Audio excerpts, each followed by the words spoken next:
Transportation, the Virginia Senator Warner's office, MWA's Fire and Rescue Team, MWA Police. A special shout out to every one of them. MWA has been amazing in helping and working with us, and we're truly appreciative. Along with DC Fire and Rescue, just extraordinary taking the lead. Prince William Fire and Rescue.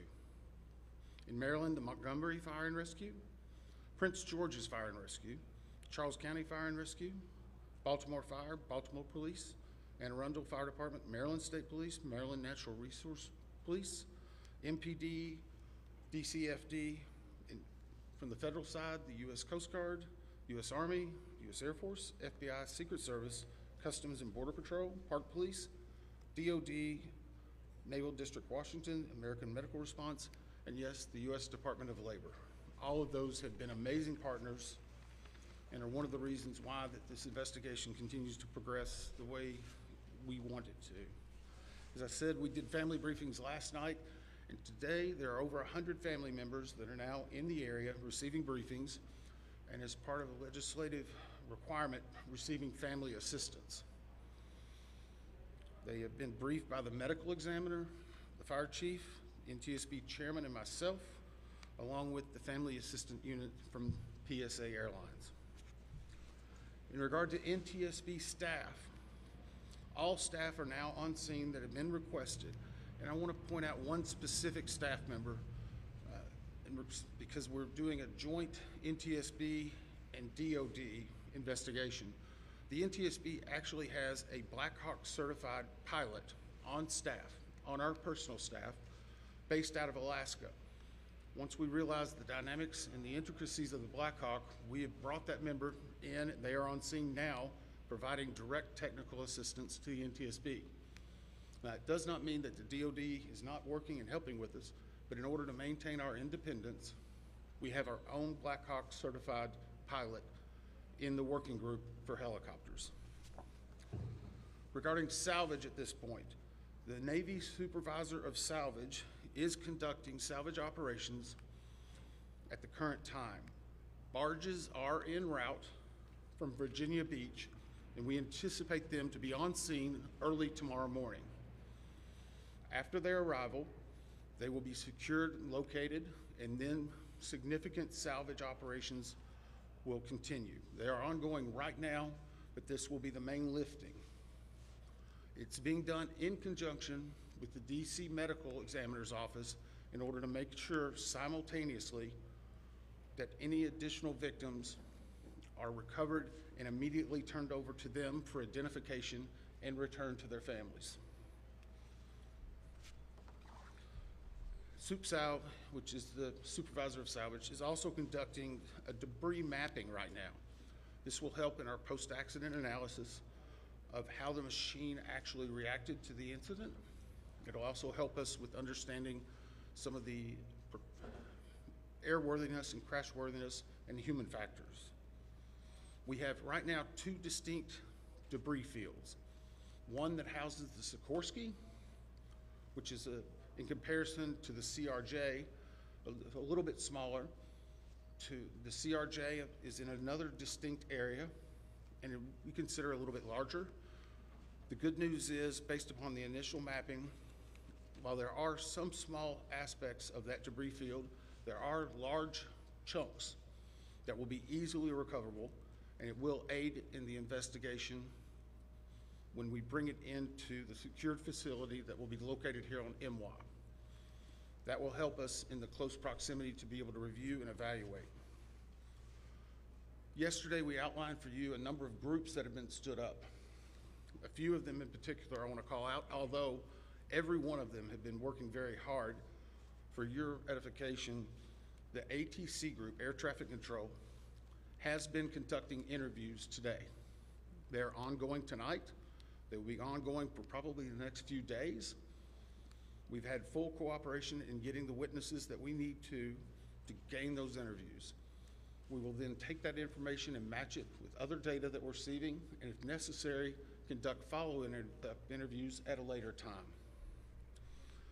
Our operations group now has on site an exemplar airplane similar to the CRJ 700, It's on a hard stand here at MWA. They will use that to evaluate cockpit configuration, seating, things like that. So whenever the salvage comes up, we're able to use an exemplary aircraft to match it against examples such as where maybe switches are, navigational aids, electronics. It is almost the exact same configuration as the incident aircraft. I want to clarify one thing. There's been a lot of questions and discussion regarding manifest. Let me make this very clear. The NTSB will not and has not released a manifest. We have not in our history, not in our past. We will not be in this accident. In fact, there's specific congressional language that whenever it is in our possession, it is not available through the Freedom of Information Act. It will not be included in our report. We will not be putting any names of any of the victims. Any release of that information will come from other individuals or groups. Regarding the recorders, as many of you saw last night, we recovered from the CRJ 2 separate recorders. One was a FDFR, that is a flight data recorder, FD. That was actually in what we consider good condition. As part of that process, it was soaked in alcohol overnight. It was then opened today, and we have a high level of confidence that we will be able to get a full download in the very near future. Now, once we do have that download, we will not be releasing immediately the information regarding it. We will have to go through, correct the data sets, make sure they're synchronized. This has approximately up to possibly 2,000 data points. Is that right, Bryce? So all of that has to be synchronized and looked at. It's a very laborious practice. It takes a lot of time. Regarding the CRJ's cockpit voice recorder, once it was recovered and opened, we found that it had water intrusion. That is not uncommon. It is not an unusual event for us to receive a recorder with water intrusion. We deal with that all the time. Our recorders division is one of the best in the country, in the world actually, and we have recorders sent everywhere, so there's a step. The CVR was soaked overnight in ionized water, at which point the team put the CVR into a vacuum oven in order to extract moisture. They are still checking electrical connections to determine if they're ready to try a download. It is one step of many steps that we will take in order to get that data, but we have a very high level of confidence that we will have it. We just have to work through a number of steps. Lastly, on recorders, the Sikorsky, where the CRJ has 2 separate recorders, the Sikorsky has a combined cockpit voice recorder and digital flight data receipt recorder. It's in one box. I can report to you now, we have recovered the Sikorsky black box. It is safely at the NTSB headquarters. It will begin an evaluation, just as the other 2 recorders did last night, to determine when and how to take action. I can tell you from a visual inspection, we saw no exterior damage that would indicate that it was compromised at this time.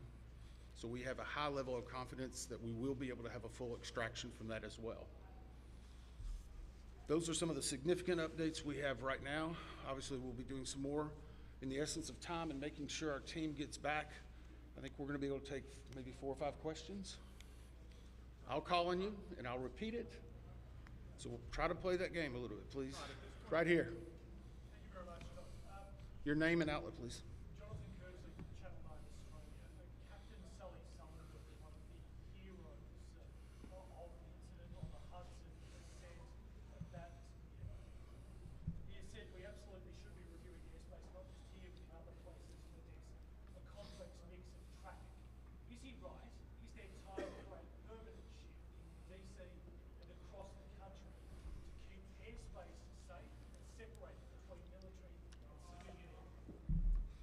So the question for those watching, is it this time now for us to possibly deconflict or change some of the airspace where military aircraft operate with commercial aircraft?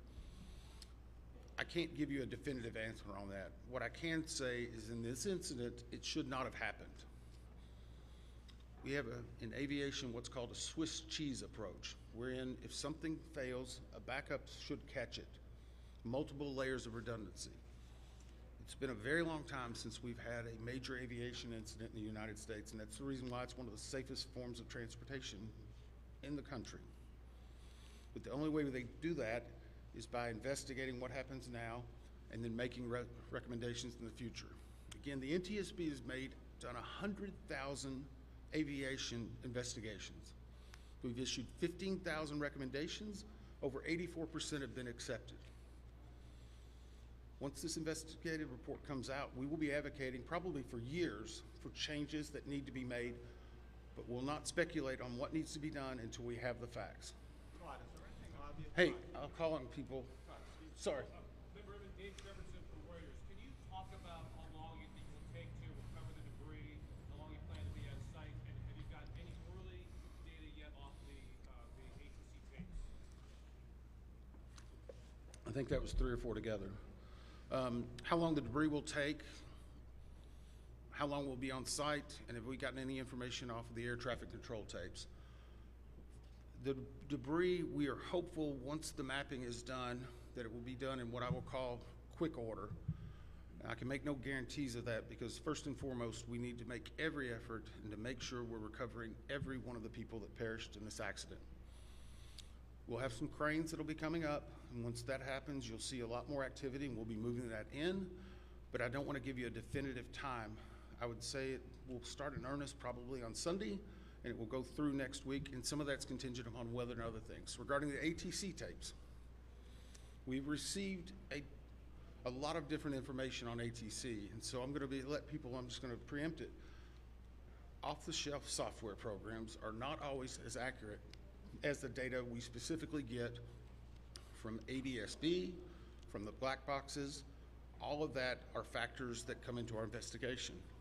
So we will not speculate about ATC tapes that you may have heard and seen online or snippets.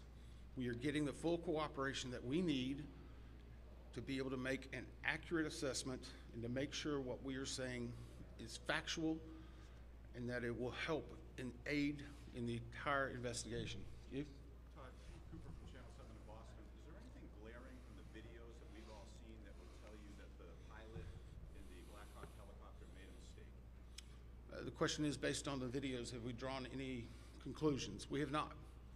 We know that there was a significant incident in which the 2 aircraft collided, a pretty significant fireball.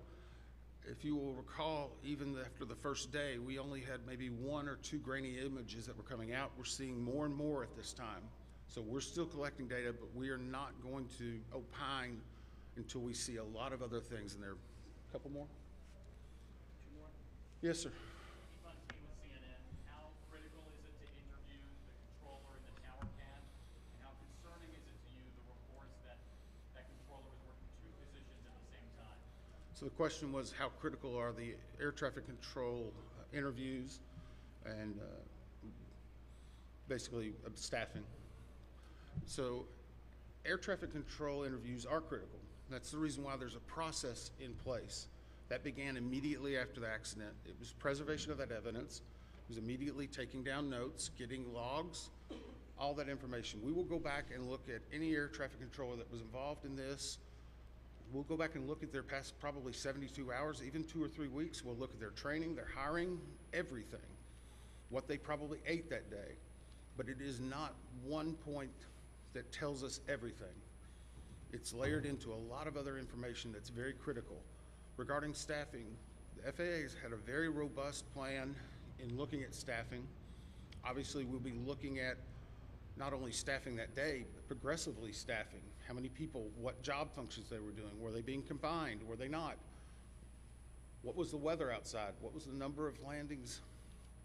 I recall back during COVID, 1 runway was being used. Runway 1, that was the only one.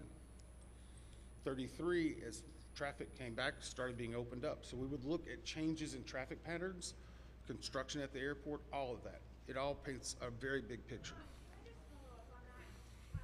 Who are you? Sorry. Sorry, we are with AP.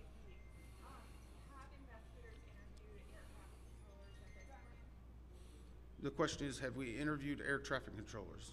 Yes. I think I started with, Were they working at the time? sorry. They were working at the time? I'm sorry, the clarification, was it an air traffic controller that was working at the time of the accident? Yes. Yes. Now, I'm not going to speculate, sorry, nope, sorry. I'm not going to speculate.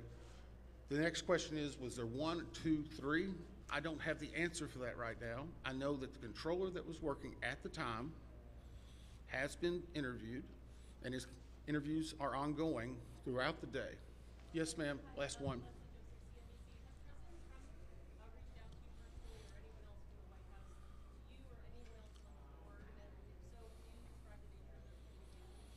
The question is anyone from the White House reached out to me or other board members? I won't speak for other board members. I know that the chair did a briefing yesterday. It was publicly discussed and gave some information.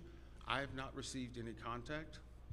I'm going to go back to something we talked about earlier. The NTSB is an independent bipartisan board. 58 years as the gold standard. Our job is to find the facts. But more importantly, our job is to make sure this tragedy doesn't happen again, regardless of what anyone may be saying. Our investigators never want to see this happen again, and I never want to have to go back and brief another set of family like that. Thank you. Thank you very much. Thank you very much.